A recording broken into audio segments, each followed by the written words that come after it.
Welcome to this week's episode of the Good Luck Club podcast. My guest this week is Duro Oye. He is the founder of 2020 Change. It's my absolute honor to have him back on the show talking about the amazing things that he's achieving, the people that he's helping, and more importantly, why he's doing it. I think that might help you all today, inspire you, and maybe even if you've got an existing business, give you a reason to install purpose in that business if it's not already there. Duro, welcome to the show. Thank you, Simon. Thank you for having me. It's wonderful to have you. Now, for some of my audience that haven't yet heard about you and what you're doing, would you mind giving a quick intro what you're about? Sure. So I run a social enterprise called 2020 Change. We're a youth empowerment organisation based here in London. We work with young people from all over London. I say young people, they're also young adults, so 18 to 30. And we help them find purpose. We help them find, their reason for being here. And we do that through a series of programs, mainly our flagship program called the I Am Change program. And I like to call that program a mindset adjustment program, where young people come on and their whole outlook on life is changed. The way that they address situations, the way that they approach life is changed. But it's a introspective program in the sense that it gets them to look inwardly at the qualities that they have, the skills that they have, recognize them, develop them, and then they're then directed to how they can make a difference in this world, where we connect them with our partners, our corporate network. A number of them go into long-term sustained employment. A number of them start their own businesses. A number of them start their own social impact projects. And a number of them actually realize that maybe they didn't go as far as they would have liked to with education, and they then go back into higher education and top up there and then move into something more sustainable. But for me, like I said to you earlier, it's something that I wish I had when I was younger, and when I got to a position that I felt like I could set up or establish something like this, it was the first thing that I was willing to do. Not that I had all the money or all the success under my belt, but it was something that I felt like if I started it early, it would grow and it would reach even more young people, not just in London, not just in the UK, but globally. I think it's the mindset adjustment piece is fascinating, because I think the mindset is often the biggest problem stopping people achieve. This is it. I certainly see it when people want to start their own businesses and they're fearful. It's the mindset that stops them, right? So you mentioned there, your own kind of journey, which I'm always interested in sharing with the audience. You mentioned there was a moment when you realized that you could help. Yeah. For people listening out there that want to help, most people I know, but I can't afford to work for free on what is equivalent to a charity, and I need to pay the bills, I want to buy a bigger house, or all these pressures that are around people. How did you make that distinction from because you did used to work for someone, right, and then finally be able to quit that and do what you're doing? What was your mindset?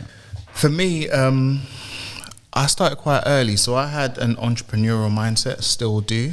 I've always been passionate about living a comfortable life. Initially, when I was younger, it was more, the drive was money, financial freedom. Wasn't really comfortable where I was living, wasn't comfortable where my family was.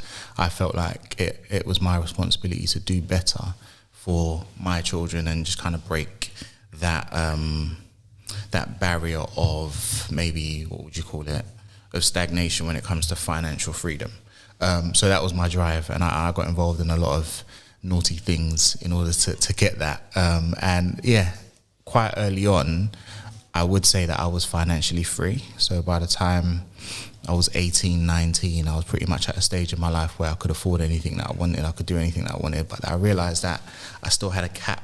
There were things that I would like to do, or areas that I would like to go into, that I couldn't go into because of how I acquired my financial freedom, quote unquote. So I realized that quite early on I had the ability to make money. I always used to say that making money for me was the easiest thing. Like, you just come up with an idea, you do something, but actually keeping it and growing it keeping money was a lot harder for me because it came in so quickly. I spent it so quickly.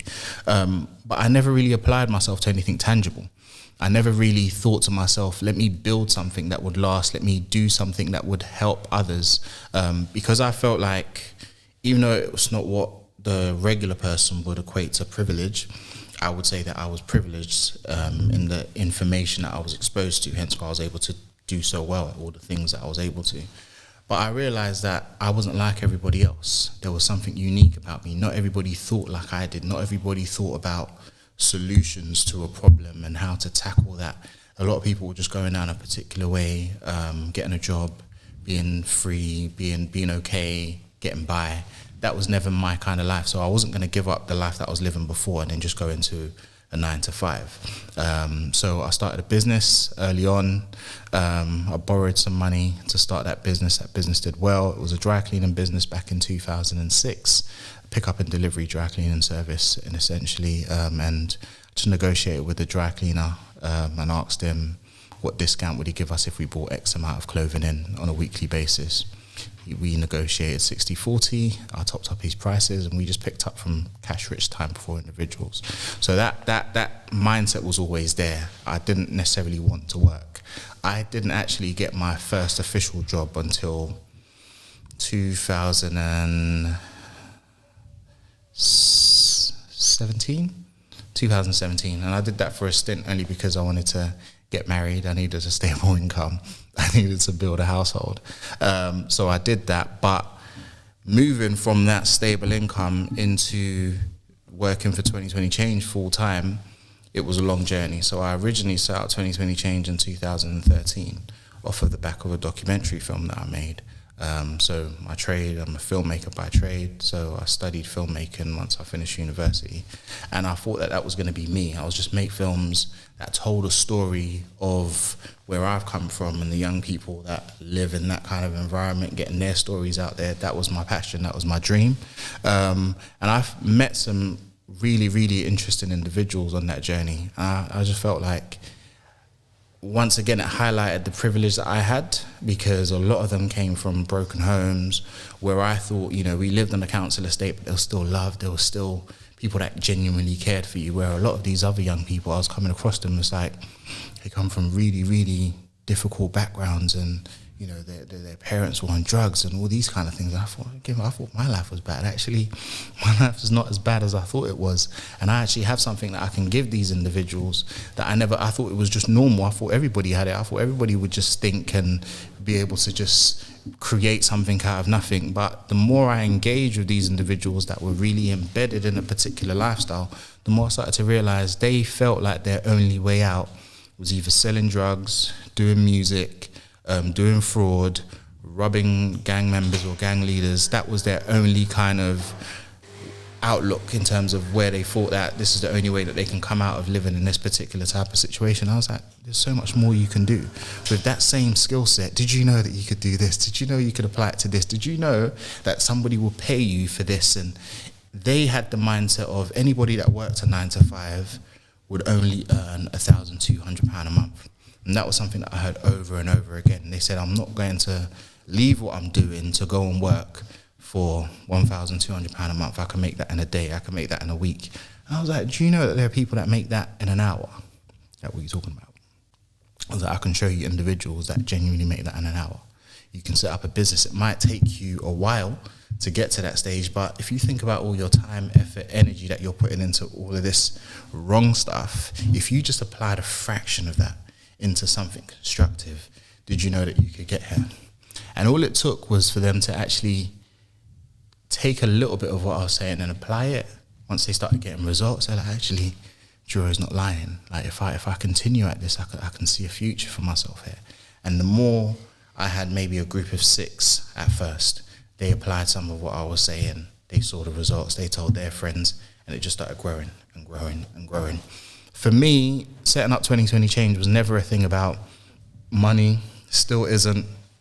I remember early on when I met some of my trustees, non-exec directors now, they were like, you're never going to make any money from this, Duro. I was like, yeah, that's fine. I could make films to make money. But this here is my heart, this is my passion, this is what I want to be known for. the fact that I can change the trajectory of a young person's life. That's my life goal, you know. And I just kept at it. And I think there's a question coming up later on where he says, well, what was my big break? But my big break for 2020 didn't really come until 2018. So it was completely self-funded until 2018. So that's 5 years of me doing anything that I could do to bring money in to sustain myself. I lived in some very rough places, stayed on my sister's couch for a number of years, graduated from the couch to the floor, just so all the money that I was making could be put back into the organisation and the young people that we support. So we never really made any money. We never got any financial input into the organisation until 2018.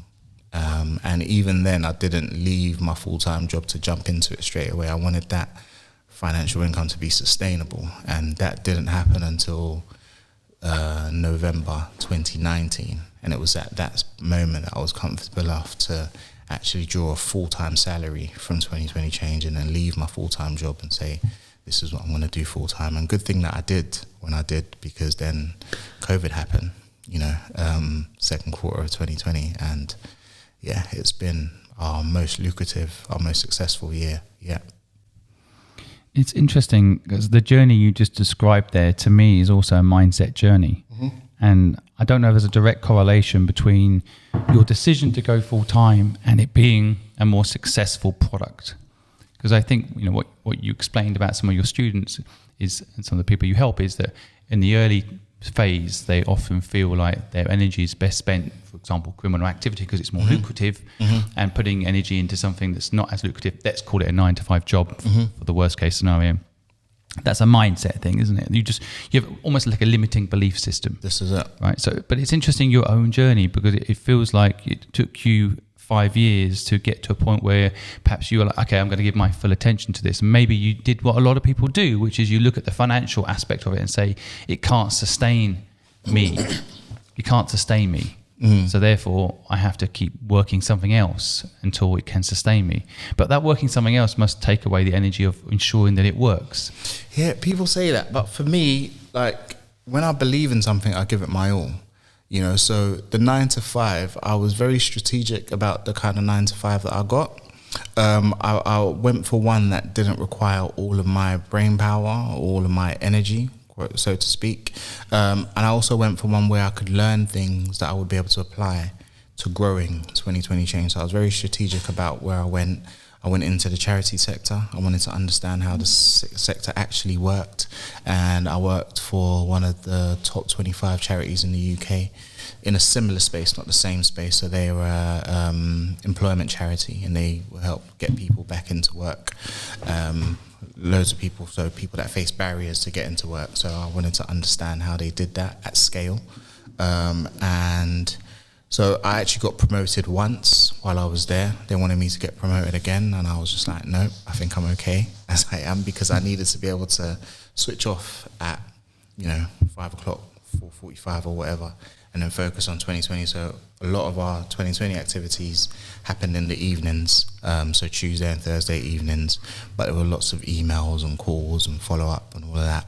So it's kind of like I was burning the candle at both ends. So whether I wanted to, or whether I liked it or not, there was no way that could have been sustainable. So I needed to put 100% into 2020 to ensure that I could get it to a stage where it was paying me enough for me to sustain myself and my household, and also still try and give as much as I could to my 9-to-5, so they just don't get rid of me. So that balancing act was quite hard. I wasn't resting, my physical health wasn't really the best, late nights, early mornings, all of that. But I always had the mindset that this is just for a period. I need to live like this for now to get myself to that next stage. Once I'm at that next stage, it'll become comfortable for a bit, and then I'll go hard again to elevate myself up to the next level. So that was always and still is my current mindset. So even we were getting lots of success while I was doing that, balancing both, juggling. And I just kept thinking to myself, if we could do this with me not necessarily giving it my all, i.e. working a full-on 9-to-5 in it, and we're still seeing these kind of results, what's going to happen when I do make that leap, So I just kept thinking about the impact and the impact that it would have on the young people. So back to my original journey, the shape for the organisation was to help those that were involved in what I like to call street enterprise, helping them transition from that into something more productive, more sustainable. But as we grew as an organisation, we recognised that what we had is something that can actually help young people at scale, something that can help young people from all walks of life. You know, it's the identity crisis now that we're now dealing with. It's that mindset adjustment. So you don't necessarily have to come from a deprived background to have certain issues and to moving into certain spaces. You have people that are right at the bottom of the spectrum, so not in education, training or employment. The government calls them NEETs. And then you have those that are right at the top, that have gone to university, gone to Oxford, Cambridge, come out with good grades, but still suffer from imposter syndrome. So they get the job and it's like, I don't know if I deserve this, you know, I don't see anybody that looks like me around here. There's no one that can really take me under their wing. So they don't flourish in those kind of environments. They don't flourish in those kind of systems. So how can we help them? Same thing, it's that mindset shift, helping them understand that you are here because of merit. You are here because of the work that you did to get here. So you actually deserve this. You being able to accept that, actually, I got this job not because of the color of my skin, not because of, you know, I stumbled upon it or luck. You know, you worked yourself to get here and you deserve it, so enjoy it. So it's helping them understand that. And then a number of them also come to me and say they have barriers when it comes to seeking opportunities because of where they're from or because of the color of their skin. They could have done everything the right way. And that's when I started to recognize there are actually more of those young people than there are those that were involved in street enterprise. There are more young people that listen to their parents, listen to their teachers, listen to society, went to school, got the good grades, did everything by the book, and it's now like, okay, I'm still facing barriers here, like jobs or companies are not knocking at my door wanting to employ me. I still have to fight twice as hard to be recognized for an opportunity or to be noticed for an opportunity that I've got the qualifications for. So knockback after knockback they're getting, and they're saying that, well, maybe I should just settle for a life then that's less than the one that I'm capable of living. So we have to then build them up. And like I always tell people in our sessions, I just hold up a mirror and I'm showing you a reflection of you that I see. But it's not enough that I see that reflection. You need to see that reflection. It's not enough that you see that reflection. You need to believe that reflection. You need to carry yourself like the person in that reflection. So I think I've spoken before about our exercise called the videotape, where we get people to introduce themselves as they would 5 years from now. So it's like you're looking to the future at the person that you want to become. And then you're tracing back the steps. What steps would it take for me to get there? What's the mindset of that individual 5 years from now that I am? And what can I do right now to ensure that I become that person? So the onus is on the young person. I'm just there as a facilitator, holding up that mirror and asking them, what do you see? Do you believe in what you see? Can you really make that happen? And what do you need to do to make that happen? How can we help you do that? And that's it. Just so many things that you've talked about there that I want to make sure people listening don't miss. And you know, the whole looking at yourself as others see you, maybe, and believing that is a positive thing, that people aren't looking at you and saying what you're maybe saying in your own head. Imposter syndrome is a big problem. I know what you mean. Huge problem. And I think that's really good advice for people to maybe also right now, if they're listening, you know, press pause on this podcast, go and look in the mirror and tell yourself where you're going to be in 5 years' time, and be positive and believe, right? I think that's a really good mindset adjustment technique. The other thing that you mentioned, I want to unpack a little bit, which is it's sensitive. So, but I want to try and understand it. One of the reasons I do this podcast show is because I have a belief system myself, and I love debating or discussing with people that maybe have a different experience. So, for example, I don't believe university education is good for most people. I think unless you're going to be a doctor or a certain profession, I actually think it can drain you of all your risk, appetite, and chance and opportunity, and put you in debt even. So that's my belief. And so I love debating with people that like university. But you talk there about the process that you went through, which I think is very normal for anyone listening. I like the whole idea that you're talking about, and I want them to pick up on it, which is you have a passion project. that you know you need to make sustainable. So you do whatever you have to do to get it to a sustainable point, so that you can give it all your love and attention, right? Which makes total sense when you explain it to me. My advice to people, however, is slightly different. My advice is that, you can draw it out for 5 years if you want, or you can go for it from day one, and almost like, give it that 9-to-5 job that you were doing. Although I think your insight is useful for people to say that that's a way to go, like something, and it's another great bit of insight. Go work in something that maybe is relevant. Therefore, if you're passionate about solving a particular problem, as you are doing now, and as you have always been, helping these young people fulfill their potential, then go work in an organization that's doing something similar. I mean, there is an argument. You could even stay in those organizations. You don't have to do it on your own. No. People could join you, for example, and have an impact. They don't have to go and do 2021 change, right? they can work with you. And so a lot of people don't, you're not on your own necessarily, and you go join another organization. But I do advise people sometimes that can also delay them. Some people, especially young people, will say to me, I'm going to go get a job and get some experience first. I'll be like, starting your own business is all the experience you're going to need.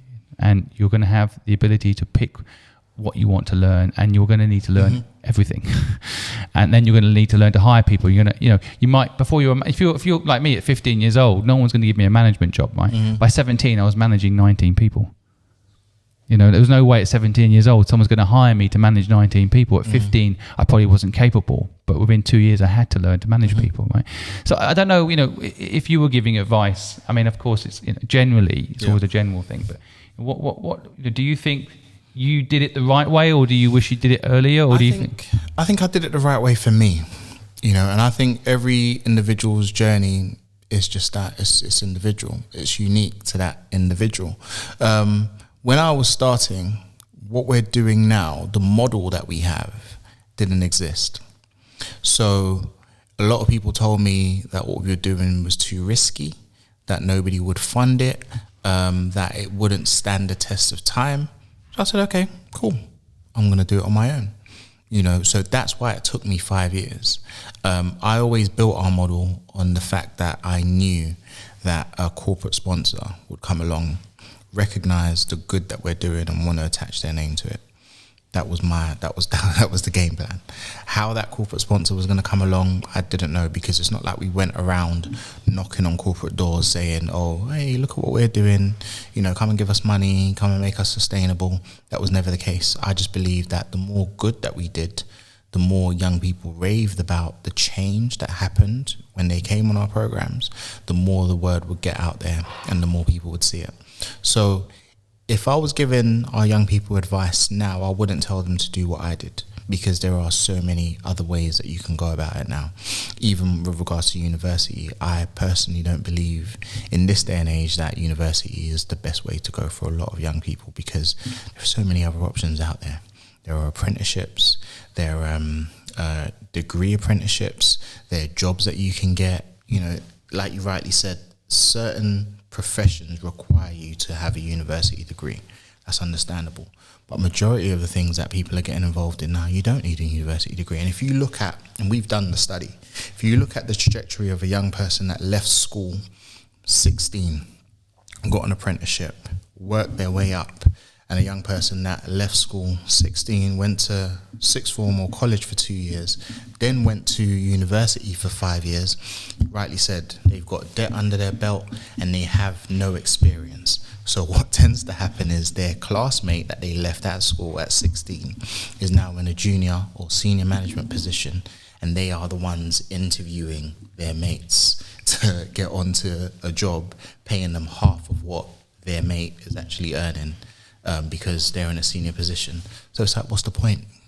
Like, you've got all of that time, you've got all of that head knowledge, but no practical experience, no life skills. And even a lot of employers will tell you, young people now that graduate, there's a sense of entitlement that they have.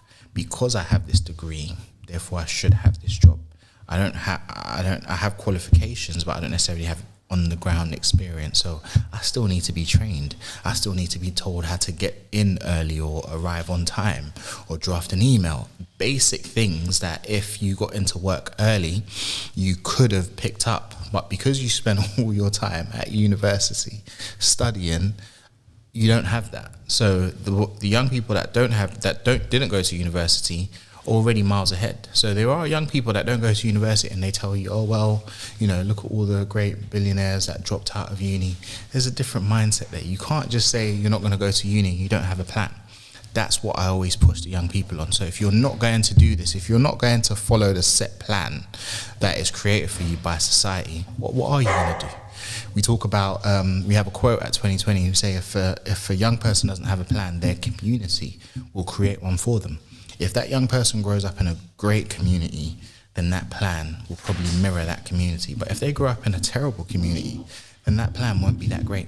So it's just like you fall into what society has kind of shaped up for you. When you can actually carve out your own future, the power is in your hands. A lot of our young people come from black and ethnic minority backgrounds. Now, coming from that background, we're heavy on education, because that's the way that our parents were trained. That's the way that our parents were told that if you have education, the world's your oyster, you can do anything. But the world is changing, and our parents haven't realized that. So they're still telling or forcing their kids to go into education, be a doctor, lawyer, engineer, whatever. But now, being older, you have friends that are in those professions, but they're not fulfilled. So they're looking at me thinking, wow, Joe, you got so much freedom, you could do what you want, you're helping people. This is meaningful work. Whereas I'm just living paycheck to paycheck, surviving, quote unquote, but I thought that I'd be happy here. But I made that decision early on. So while they were getting their first jobs and having, big checks and getting the car and getting the house, I was making sacrifices. But because I knew that the life that I wanted to live. So I try and tell young people they have to make the decision themselves, but you have to be able to back it up with facts, because when you're going back home to your parents to say this is what you want to do, in order for that to make sense to them, you have to back it up with a plan. So for me, because I'm strong-willed and hard-headed, I had a plan, but that plan didn't make sense to anyone. It's like, how would this make money? Who's going to fund you? Like, you're just one young person from nowhere talking all of this, but there's no evidence to back it up. Now I've got evidence. My evidence was me, because I made that transition on my own. It wasn't physical, you couldn't see it, but I knew that there was a change that happened on the inside of me. The way that I thought, the way that I processed information, the way that I looked and addressed people was completely different to my peers. So I knew that I stood out from then. To articulate that to my parents are 85, 80 odd now. So me trying to sell what I'm trying to do to them, till this day, they fully don't understand what it is that I do. My siblings do, because obviously I get press and people read about what I'm doing and they come back to me, oh, that's your brother, he's doing amazing things. Now it's accepted. Now that I don't have to, ask them for petrol money, and I'm okay, I'm supporting them in certain areas as well. It's like, okay, yeah, he's actually doing good. But it took time. And my thing is, it took me 5 years, and because I'm doing what I'm doing now, it doesn't have to take the next generation 5 years. What I was able to do in 5, because of the knowledge and the information that I'm now passing across to them, they can do it in 1, they can do it in 2. Might even be able to do it in 3, 6 months, depending on how hard they're willing to go at it. So back to what you were saying about people should go at it straight away. If it's a business, a service or product that you're delivering, I say yes. Whereas with what we're doing, you do need some level of experience behind you, because things are constantly changing. The landscape is constantly changing. You have to understand your unique business model. How is this going to become sustainable? If you go to a lot of charities, they depend on grant funding, they depend on fundraising and all of these things. COVID has proved that that's not a sustainable model. A lot of charities that have been around for hundreds of years are now going bust because they couldn't raise funds from the London Marathon. Things that they bank their calendar on, we didn't have that problem. So for us, we were able to fast forward, move past a lot of these organizations that are doing similar things, but because our funding didn't necessarily come from the government, didn't necessarily come from grants or trusts or foundations. We were able to do things differently. And we just got that kind of hybrid model where we've got corporate funding, we've got some grants and some trust funding, but then we've also got a delivery model, so a service offering where people pay us for our services. So it's kind of like we're bringing things in from different areas, growing and expanding our work, increasing our impact, and more young people that we're churning through our program are coming back, giving back through our program, helping out for our program, and it's just growing like that. Again, there's just so many insights that you're putting on the table there. I want to make sure people see. I think if there's people out there listening that want to get into building, let's call it, and I don't even like the terminology, but it's not for profit, which it's interesting because a lot of things you're talking about there, even your family members, once they see you're making money, somehow, oh, he's doing good. He's not asking me for petrol money anymore, So he's doing good, and somehow that's a measure of success, right? But if you're helping hundreds of people but not making any money, you have to make sure you get a lot of PR for the hundreds of people you're helping, otherwise people won't believe you're doing any good, especially if you're still asking them for petrol money, right? Exactly. So that's a really interesting dynamic, and I think the other thing that you're mentioning there, I want to make sure people don't miss if they're interested in perhaps starting their own. I call these models the zero model. I think they need rebranding. And they're not for profit. They're not charities. They're the zero model, which in every business I've ever started, the milestone I used to always love was when I got to zero. Not making profit. I was just so happy if I could actually sustain it. In other words, all my bills were paid, all the salaries were paid, and I was doing something I loved every day. If I ever got to that zero sum, that was my my cheering moment. Not when I sold my company or made lots of money. I was just happy when I got to zero because I'm loving what I'm doing every day. It's having an impact, and I'm covering all the bills. So I kind of see what you're talking about in a way as a similar zero model. It's like if you can actually have an impact at scale and cover all the basic costs, then success, right? But so many people still measure success by the car they drive or the house they live in, and these things. Is there a way to break that? Yeah, I think we try and break that early on with our young people. And I think we do that quite successfully because we change the definition of success. Our definition of success is impacting the people around you with the investment of your personality. Now, I'll break that down. I got that from one of my mentors, and it was like when he told me that, I thought, that's interesting, because in order for me to impact or influence the people around me, I have to invest in myself. So there has to be something that I'm giving them for them to be impacted or influenced by me. When you're impacting and influencing people, it's like anything that you share with them, they'll take on board. So you got the whole influencer culture right now, influencer marketing, whatever you want to call it. Because people are inspired or impacted by you, whatever you pitch to them, they'll take up. Whereas for us, it's not about selling a product or a service. It's about instilling the right mindset, the right ideology in the young people from early. So when they grasp this idea of success, it's more than money. It's more than the materialistic stuff. It's you as a being. Your core essence is giving back. Now, they gain so much from our programs that we tell them that the program is free to the young person. You don't have to pay anything to get onto it. All we're asking is that you play it forward. So what we've given you here, share it with another young person. So give them that leg up. Maybe a young person comes into you for an interview. They might look rough around the edges, but understand their journey and give them that chance, give them that one break. So my mentor that I was talking about gave me several breaks. I made so many mistakes trying to navigate this thing called life, but time and time again, she told me, it's all right, we can start again. So it's about pouring out from what you already have into that next generation, but you can't pour from something that's empty.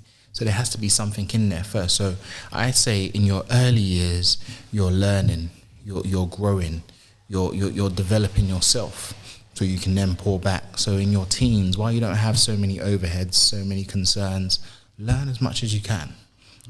Get mentored, understand things, from your own unique perspective. Don't allow people to influence you so much that you lose your own ideology or lose your own ideas.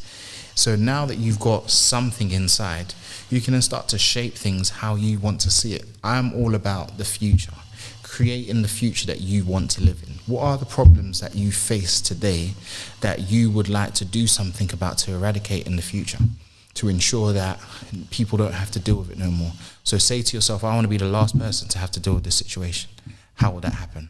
And then keep beating at it until you come up with a solution. Once you have that solution, sell it en masse, provide everywhere. So we started in London. Like I said, what we're doing can go national, can go global, because the problem that we're solving, every young person faces it across the globe, regardless of the color of their skin, where they're from, doesn't matter, right? So I am constantly influencing those around me with the investment of my personality. So every time I speak to a young person, I'm pouring out a little bit of me into that young person, so that young person can then pour it out as well.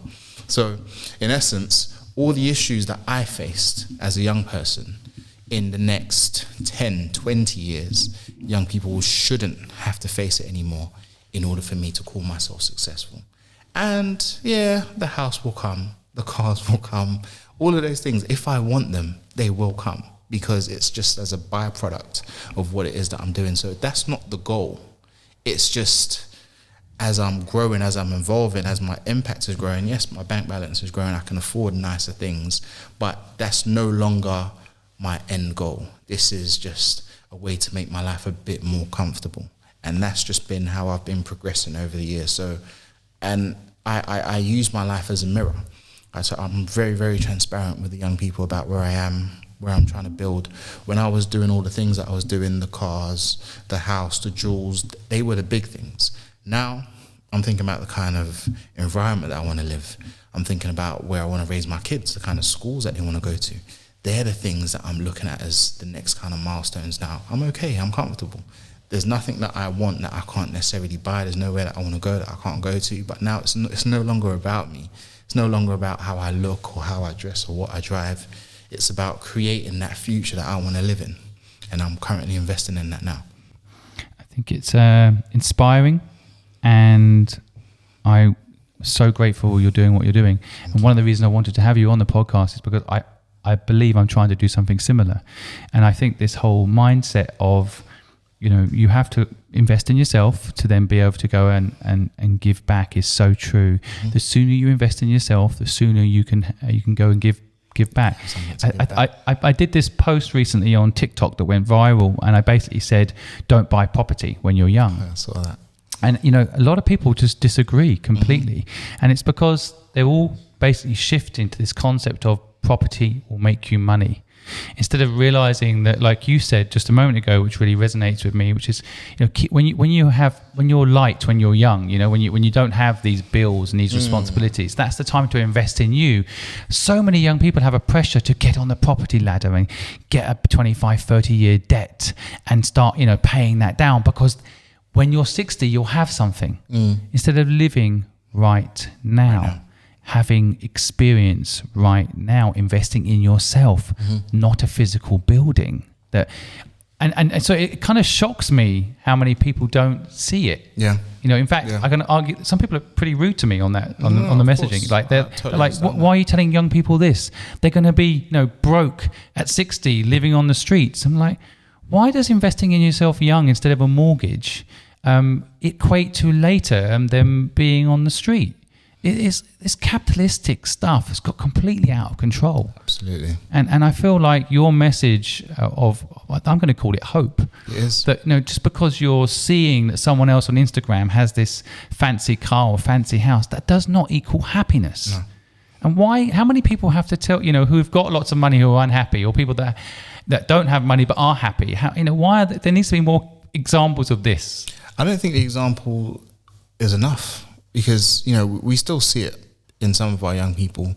You have people with the cars and the homes telling you that doesn't equate to happiness.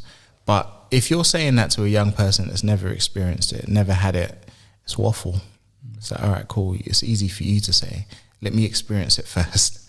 You know what I mean? Let me. What's that thing? They said something about crying in a Lamborghini or right, something. yeah, that's right. That was one of the comments. Yeah. I'd rather cry in a Lamborghini than be broke on a bike or something. Exactly. And that resonates with a lot of them. It's like, yeah, I'd rather do that. But until you have it, you really don't know what it is. So some young people get it. Some, take it on and they're like, actually, yeah, there's just some truth in that. Some will still be like, well, I still want to do it. So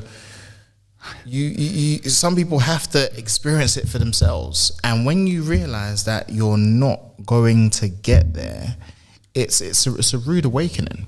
So we can't help every young person. That's why I say it time and time again, it's a mindset adjustment program. So we're very selective about those that we actually take on that journey with us. It's not everybody that applies for our program that gets onto it. You have to be ready to start that journey. You have to be at a critical point in your life where you're thinking, what direction do I want to go here? I can go here where I know that this will be the end outcome, or I could go here where I actually don't know what the end outcome will be. Are you willing to take that risk? Are you willing to follow us on this journey? But because we've had so many people that are like them, with the same mindset, grew up in the same area, followed us on this journey, and have turned their lives around. Even just in conversations with them, you can tell that there's been a shift in this young person's life. I don't know what it is. And when you speak to them, they'll tell you. It happened when I did the 2020 Change program. And that's the hook. The young person's like, well, if he can, he's not there yet. He doesn't have the house. He doesn't have the cars, but he's got something, or she's got something. I want what she has. And if you're telling me that you got that from that program, I'm going to take that program. So some people apply 2, 3, 4 times before they actually get onto the program. But once they get on, it's completely life-changing. When you describe this, it makes me kind of think about that money in a way has become like the new addiction. It's like alcohol or drugs. Money is kind of, and that what leads to getting the money can actually infect you in a very negative way. Absolutely. And it's fascinating. And I like the concept that people have to have the right, almost the beginnings of the right mindset to get on a program to help them with mindset. Because if you tell someone who loves to drink alcohol, it's bad for you, but they're having a good time with their friends every weekend and they don't see it, you can't help people like that. It's almost impossible, right? Yeah. But I think that there is, I wondered your own parents, you mentioned earlier that they were, you kind of compared yourself. You didn't know you had a good life until you listened to your friends that were having problems with, drunk parents or abusive family environments. Your own parents, what did they do? What was the upbringing like for you? I refer to my parents. I didn't actually grow up with my parents. So they sent me to the UK for a better life. They thought it was a better life. And I didn't hate them for it, but I didn't like them very much because they sent me over here when I was 5. We were okay in Nigeria, in my opinion. But I guess they had foresight of the direction in which the country was going, and they didn't want me to grow up there. So I thank them for that now. But we lived in a nice house. We had a car. We had, people helping us around in the house. So I was 5. They sent me over here with my sister, and she brought me to Tottenham, Broadwater Farm Estate. Oh, what the hell is this? I cried every single day. You can remember it. 5 years old, you remember it. Yeah, because it was a big shift, huge shift. Like, I would cry for anything that I wanted, and I'd get it in Nigeria. Here, they brought me, and I automatically became the oldest in the house. They weren't siblings; they were my nieces and nephews. My youngest niece was only 4 years. My oldest niece was only 4 years younger than me. So I had responsibilities from early. Then I had a nephew when I was in school. I always joke about it, but it's a real story. I never had a childhood. When I came to the UK, it's like my childhood was stolen from me, I like to say, where my friends will be playing out and doing all knockdown ginger and stuff. I couldn't do that. I had to stay home, babysit at an early age.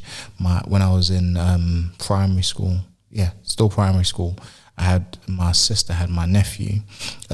She'll leave him with me at 3 months old. She'll go to work at nights. She was a nurse. She worked all kinds of hours. So I'd be the one looking after him, get him ready in the morning, drop him off to the childminders, and then go to school. So I was a very angry child, and it showed at school because you could do the smallest thing to me and I'll kick up a fight. I was focused on my academics, so I wasn't pushed down to the lower grades, but I wasn't really challenged. So I'd finish my work and then disrupt everything. My mum didn't come back over here until I was probably about 12, 13. So there was a huge part of my life that she wasn't involved in. My dad was still in Nigeria, so he only started coming back. I was already formed. I was a grown man by then. I'd finished uni when he started coming back and forth. So he'll do 6 months here, 6 months there. Parents are still married, been married. I think they celebrated 65 years of marriage. Commend them for it. Definitely they had their challenges.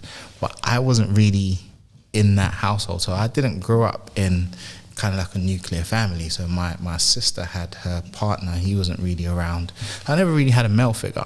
It wasn't until I moved to my other sister's house. So I moved from North London to South London. That's where I got involved in kind of like my criminality. And that was because the partner that my sister was with was involved in that. So, he dressed nice, he had nice cars and all that. I was like, okay, cool. So I kind of fell into it because of what I was around. Being a young person, I'm very quiet, very observant. I picked things up very, very quickly. So a lot of what he was doing, I just picked it up and shared it with my friends. And we started from early. So I got involved in that lifestyle from 12. And I did that from 12 right through to 21. So a lot of, once again, it's like, that part of my life was taken away from me in the sense that I didn't do the things that normal kids did at that age. It was all about making money, all about how much money and I made a lot of it. I did okay. I did very well at it, but I knew that it wasn't sustainable. It wasn't something that I could do for the long term. When it got to thinking about buying houses, and I was 18, thinking about buying a house. I had the money to buy the house, but then there was all the extra stuff that comes with it that I didn't know anything about. I thought all you needed was the money. Then it started making me prove where I got the money from. I was like, actually, this is a lot more headache than it's actually worth. We were doing things just trying to cover up from a lot of the other things, and the headache from that just got me thinking, I can't do this forever. I could literally, have I really even applied myself? Really? This was easy. It was easy for me. So I thought, there's got to be something better. Everything that I used to create this empire, I could actually try it in the real world. And until I did that with the dry cleaning business, it wasn't until then that I genuinely believed in my own ability to actually create something. Everything that I did in that world, I created, and it manifested and it produced results. So it's like, if I could do it there with all the risk and all the challenges that come with that, I could definitely do it here. Same concept that I share with the young people. Like, you survived the streets, you survived people chasing you with guns and knives and that. Trust me, you can deal with a little bit of boardroom drama. Like, that's nothing compared to where you're coming from. Like, your risk, your appetite for risk is very, very different to these guys. So let's try it. Try it before you knock it. And then when they start to see that actually it's the same thing, the game is the same, but it's just, you're just pushing different things. Once you can get them to understand that, that's when that shift happens. It's that light bulb moment that happens in different sessions, and it's tangible. You can see it. When that light bulb ticks off in that young person's head, it's like, oh my gosh, he's just giving me a key here. I can actually do this. Once they believe it inside, there's no stopping them. And you've met some of our young people. You've seen the spark in their eyes. You've seen their go-getter mentality. You're not going to take no for an answer. Do you know where they're coming from?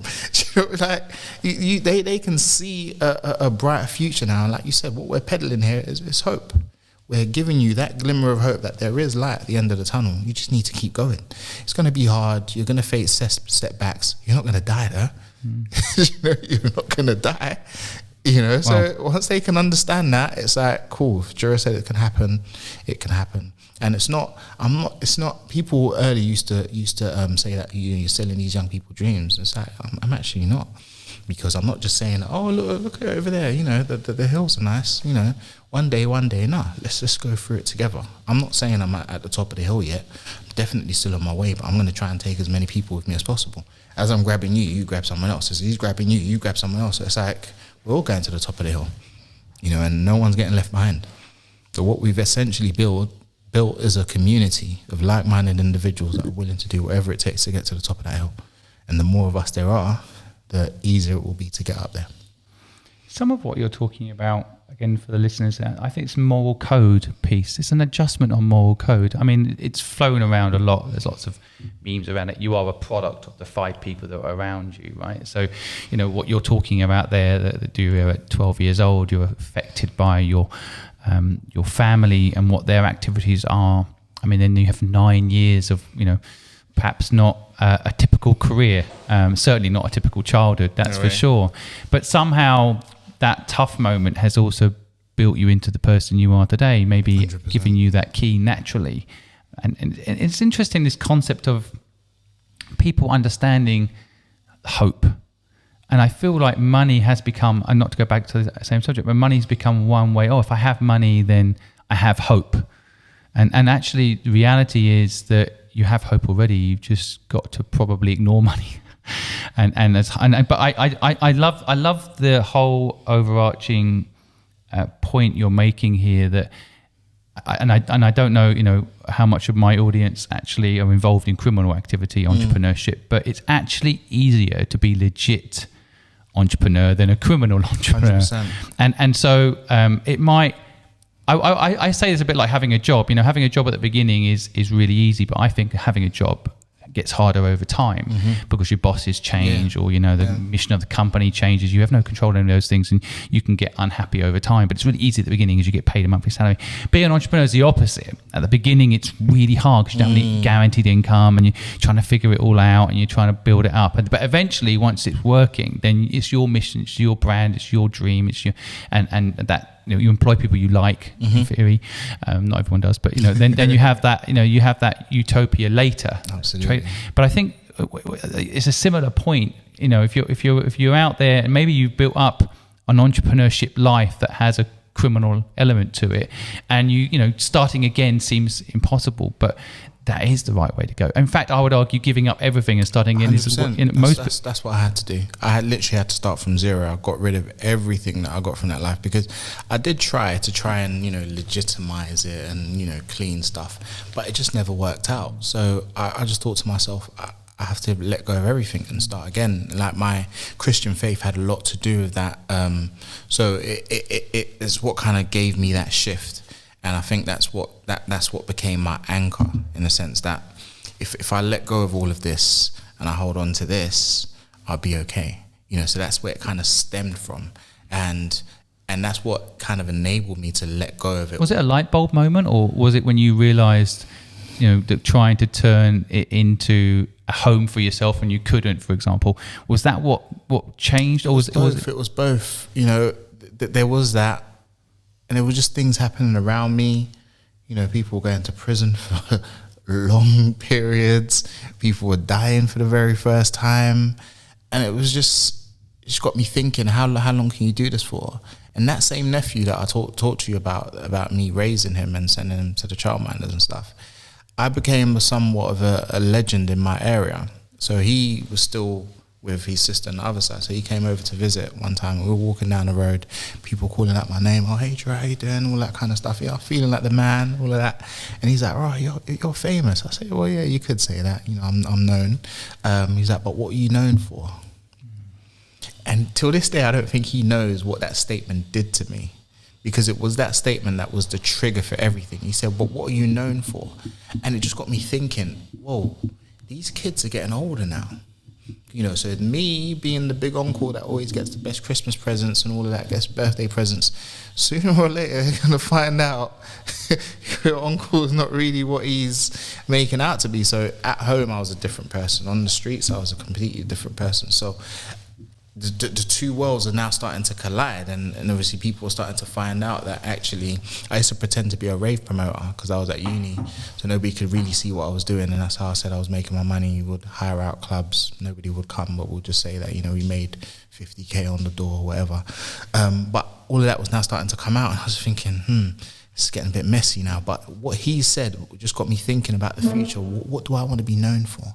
You know, am I going to be known as this, you know, urban legend, this guy that made a lot of money from the streets and he's now doing this? Would that be my story?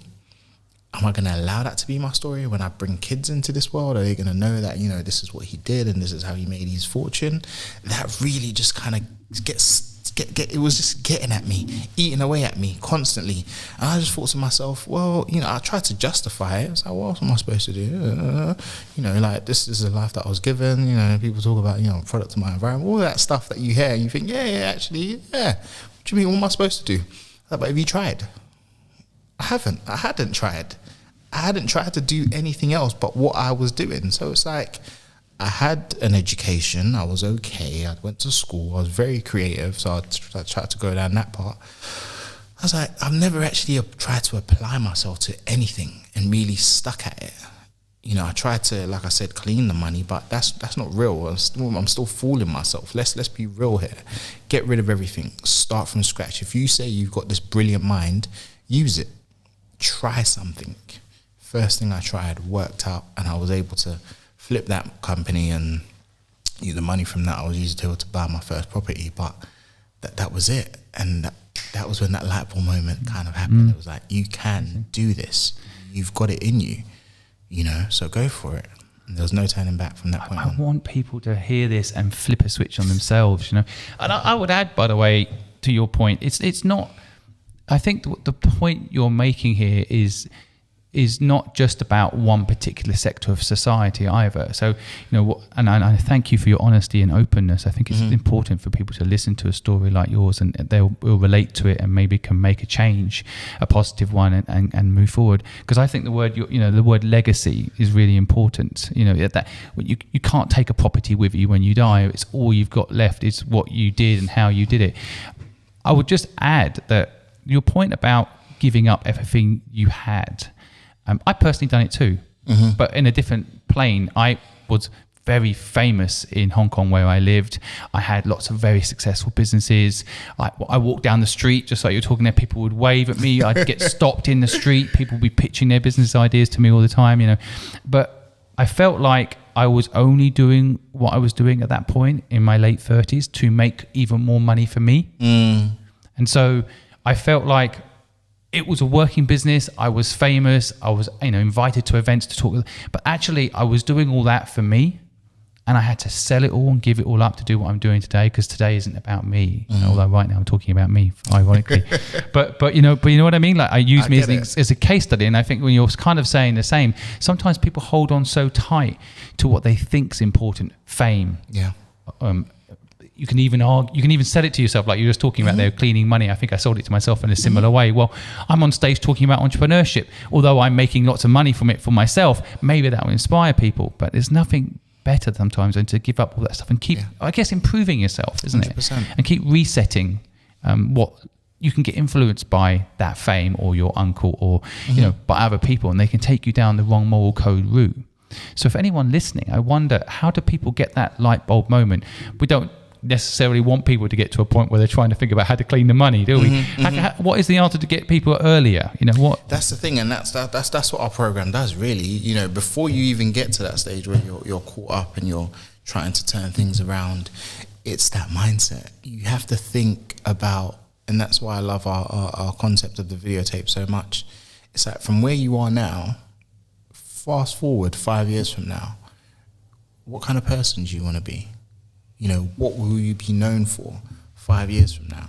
And you can make that as personal and as detailed as you want, to the point where you could talk about your mental state, your physical state, your health. But I try to get people to think about the environment around them. What have you done for society? What have you done to make a difference in the lives of others or in the lives of those around you? That's what I get people to think about. So you're taking yourself out of the equation for a moment and thinking, if I was a fly on the wall looking at my life, 5 years from now, would I be happy with what I saw? Would I be happy with the state that I'm in? Would I be happy with what I'm known for? If not, I can now come back into today and reset. I can change the direction in which my life is heading. I can create the future that I want to live in. What steps do I need to do in order for me to get there? So if this is 5 years from now, in order for me to be this person in 5 years, I need to be this person in 3. I need to be this person in 2. I need to be this person in the next 6 months. So you essentially create a plan for yourself. I've been this way ever since I made that adjustment in my mind from the age of 21. I've been talking about this year, 2020. People call me Mr. 2020. I've been talking about my organization even before it started. Everything that we're doing now, it all started in my mind.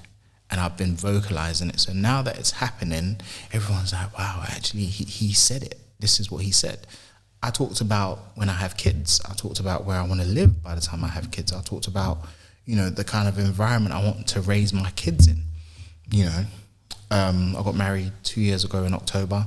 And I said to myself, we're going to give ourselves 2 years for me to stabilize myself. And by the time we do have kids and my kids are of school age, I don't want to be working.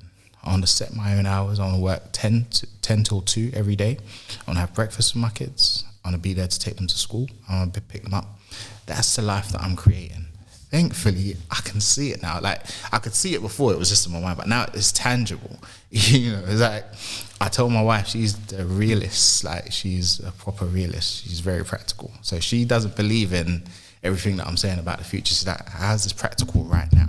But you need people like that in your life, by the way, because you balance out, because you need to pace it to get there sometimes. 100%. But she really brings that balance to me. So even her and my board as well, they kind of help. She's like, okay, you're cool. Let's come back here for now before we get there. So now it's like she can actually see it because she's been with me. We've been together, 6 years plus.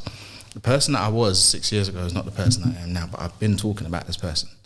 So she's now like, she's actually seeing the manifestation of all the things that I've been saying, even with 2020 becoming full-time, it being sustainable, employing staff, growing, having different partnerships, all of these things I spoke about. Everyone thought I was crazy, but it's happening now. So because they've seen that now, it's easier to believe everything else because it's happened.